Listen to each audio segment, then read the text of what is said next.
ওগো আল্লাহ, ওগো মালিক, তুমি ছাড়া তো আমাদের আর কেউ নাই, তুমি ছাড়া তো আমার আর কেউ নাই। আল্লাহ গো, তুমি যদি মাফ না করো কে আমাকে মাফ করবে?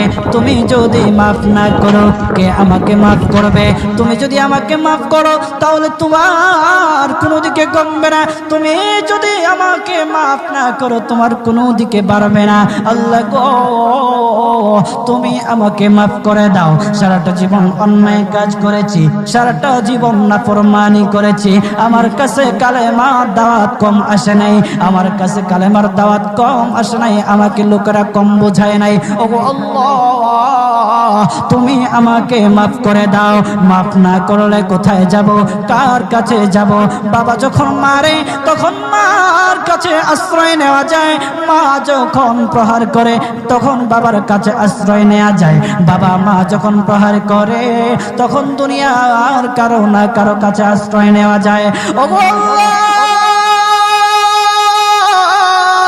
ওগো মালিক, তুমি যদি আমাকে মারো, তুমি যদি আমাকে আযাব দাও, ওগো আল্লাহ, কার কাছে যাব, কার কাছে গিয়া মাফ চাইবো? ওগো আল্লাহ, মেহেরবানি করে মাফ করে দাও। এইরকম কান্না করতেছে, কান্না করতেছে, চোখের পানি তার এমন ভাবে পড়তেছে, দাড়ি ভিজতেছে, দাড়ি ভিজে জমিনের মধ্যে চোখের পানি পড়তেছে, কান্না করতেছে।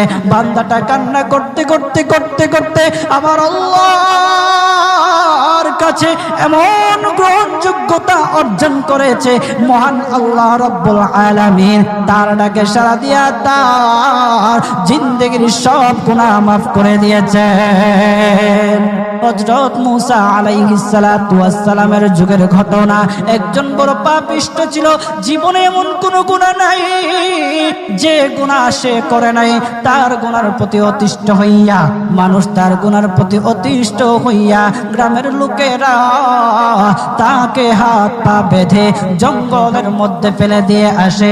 জঙ্গলের মধ্যে থাকতে থাকে, কিছুদিন থাকার পর মালাকুল মউত যখন তার সামনে এসে উপস্থিত, এর আগ মুহূর্তে সে বান্দা আল্লাহর কাছে ডেকে ডেকে বলতেছে, ওগো মালিক, তুমি ছাড়া তো আমাদের আর কেউ নাই, তুমি ছাড়া তো আমার আর কেউ নাই। আল্লাহ গো, তুমি যদি মাফ না করো কে আমাকে মাফ করবে? তুমি যদি মাফ না করো কে আমাকে মাফ করবে? তুমি যদি আমাকে মাফ করো তাহলে তোমার কোনো দিকে কমবে না, তুমি যদি আমাকে মাফ না করো তোমার কোনো দিকে বাড়বে না।